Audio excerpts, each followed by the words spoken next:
President of the Federal Republic of Nigeria, Muhammadu Buhari, and former Vice President ATIKU have appealed to all presidential candidates to accept the outcome of the presidential election. They stated this at the 2019 National Peace Accord on the prevention of violence and acceptance of election results by presidential candidates. Our State House correspondent, Ayobami Pashe, has more details.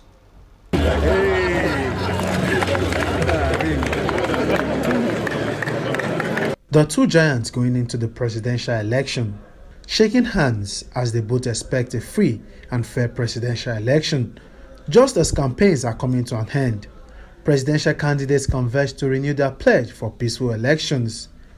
Keeping the peace becomes the utmost priority as the chairman of the National Peace Committee urged all candidates to keep to the agreement of the peace accord.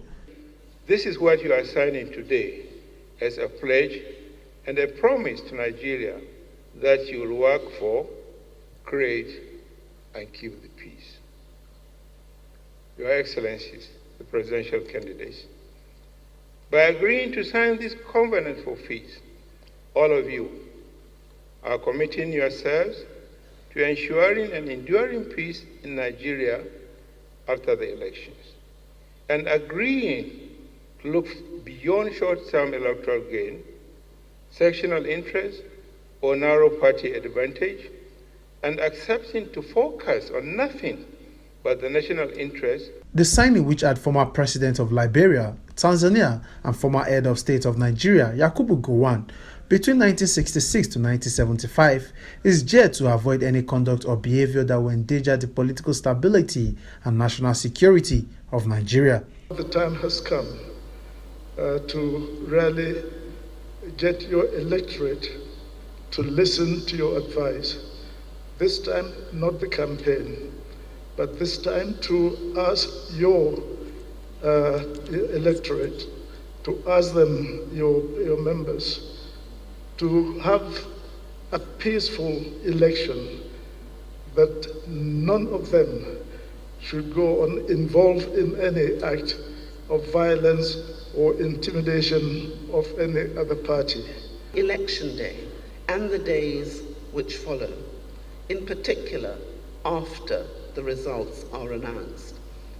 This is when the leadership in promoting peace will be more crucial than ever before.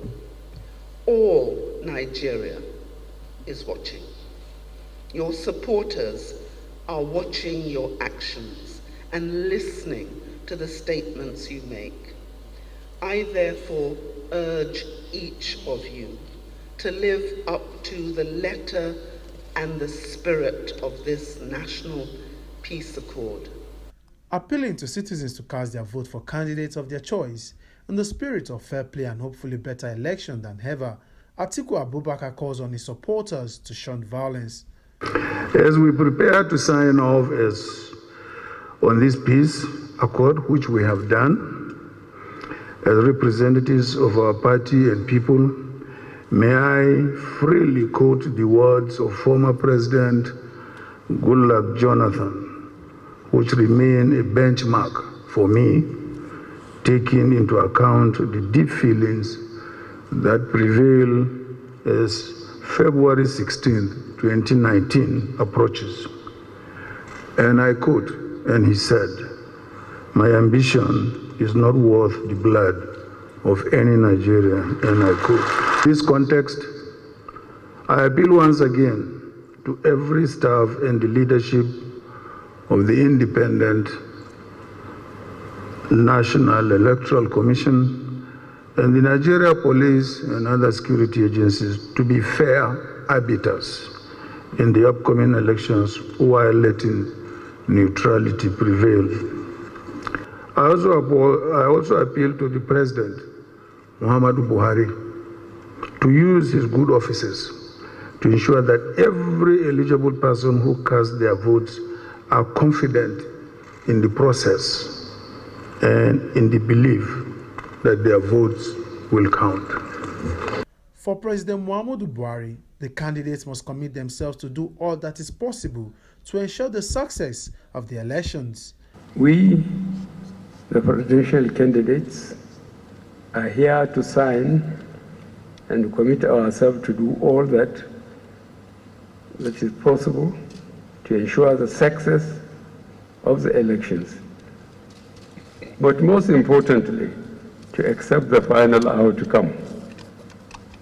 I appeal to my fellow contestants to commit to these ideals so as to keep our country and people safe. The Independent National Electoral Commission, our electoral empire, has already assured us that they have done everything possible to ensure free and fair elections. Barely 72 hours to the presidential elections, candidates call on all fellow citizens and party supporters to refrain from violence or acts that may in any way jeopardize a free, fair and credible elections. From the Presidential Villa, Abuja, Ayobami Pashe, reporting for Core TV News.